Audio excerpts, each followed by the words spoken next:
മാതാവിലെ വൈദിക ശ്രേഷ്ഠർ, മാതാപിതാക്കളെ, ഗുരുക്കന്മാരെ, സഹപാഠികളെ ഏവർക്കും എൻ്റെ വിനീതമായ നമസ്കാരം.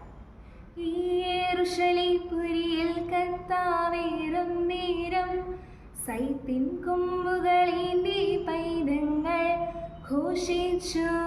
ദാവീദ് സുതാനര രക്ഷയ്ക്കാഗതനെ ദാവീദീശ വന്നാലും ദൈവഭജനേ. മേലാകാശങ്ങളിലോശാന, താഴെയഗാധങ്ങളിലാനന്ദം. ദൂതസമേതം വരുവോനും വന്നോനും ധന്യൻ. ഓശാന പെരുന്നാൾ വിശുദ്ധ കുർബാന മധ്യേ വിശുദ്ധ ഏവങ്കേലിയന് ശേഷം ആലപിക്കുന്ന ഒരു ഗീതമാണ് ഞാനിവിടെ പാടിയത്. എത്ര മനോഹരമായ വരികൾ അല്ലേ! നമ്മുടെ ആരാധനകളെല്ലാം അതുല്യവും ശ്രേഷ്ഠവുമാണ്. പക്ഷെ നമ്മൾ കുട്ടികൾക്കെല്ലാം ഉത്സാഹത്തോടെയും സന്തോഷത്തോടു കൂടിയും പങ്കെടുക്കാൻ ആഗ്രഹിക്കുന്ന ഒരു ആരാധനയാണ് ഓശാന പെരുന്നാൾ. കുരുത്തോലകൾ പിടിച്ചും പൂക്കൾ വിതറിയും അവർക്ക് ഗീതങ്ങൾ ആലപിച്ചുമാണ് നാം ഓശാന പെരുന്നാളിൽ പങ്കെടുക്കുന്നത്. പരിസ്ഥിതിയെ സംരക്ഷിക്കണം, പരിസ്ഥിതിയെ കാക്കണം എന്നുമുള്ള പഠിപ്പിക്കലുകളാണ് ഓശാന പെരുന്നാളിലെ പ്രാർത്ഥനകളിലുള്ളത്. ഹരിത നോമ്പ് ആചരിക്കുന്ന ഈ സമയത്ത് ഈ പ്രസ്തുത പ്രാർത്ഥനകളുടെ പ്രസക്തി വളരെ അധികം വലുതാണ്. അതെ, ഇന്ന് ഞാനിവിടെ ഓശാന പെരുന്നാളിനെ കുറിച്ച് ചില ചിന്തകൾ പങ്കുവയ്ക്കാൻ ആഗ്രഹിക്കുന്നു. 40 നോമ്പാചരണം പൂർത്തിയായി.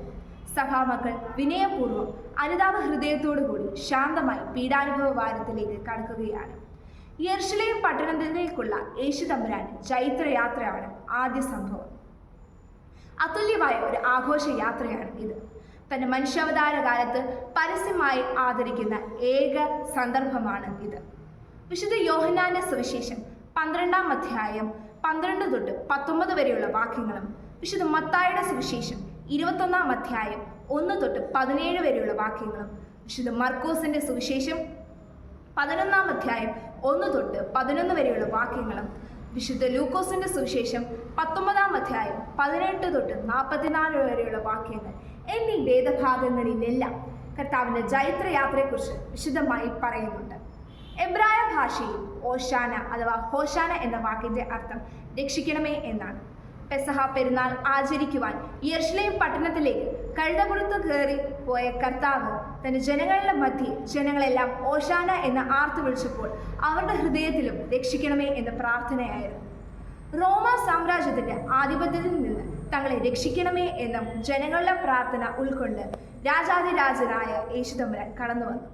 തന്റെ വരവിനെ കുറിച്ച് സഖരിയാവിന്റെ പുസ്തകം 9-ാം അധ്യായത്തിന്റെ 9-ാം വാക്യത്തിൽ ഇങ്ങനെ പറയുന്നു: സിയോൻ പുത്രിയെ നീ ഘോഷിച്ചാനന്ദിക്കുക, യെരൂശലേം പുത്രിയെ ആർപ്പിടുക, നിന്റെ രാജാവ് നിന്റെ അടുക്കൽ വരുന്നു.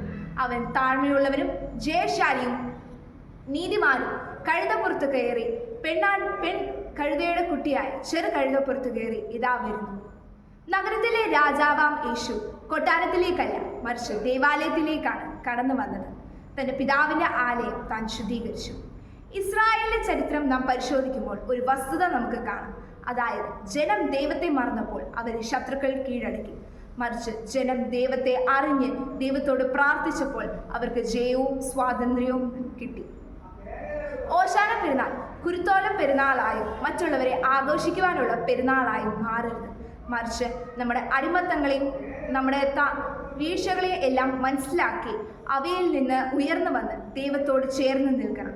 അതിനു വേണ്ടിയുള്ള ഒരു ആവേശവും ആഗ്രഹവുമാണ് ഓശാന പെരുന്നാൾ നമുക്ക് നൽകുന്നത്. അതിന് ദൈവത്തിന്റെ പരിശുദ്ധാത്മാവ് നമ്മെ സഹായിക്കട്ടെ എന്ന് പ്രാർത്ഥിക്കുന്നു. എല്ലാവർക്കും അനുഗ്രഹമായ ഒരു പീഡാനുഭവ ആഴ്ചയും പ്രത്യാശയുടെ ഉയർപ്പ് പെരുന്നാളും ലഭിക്കട്ടെ എന്ന് പ്രാർത്ഥിച്ചുകൊണ്ടും ആശംസിച്ചുകൊണ്ടും എൻ്റെ വാക്കുകൾ ചുരുക്കുന്നു.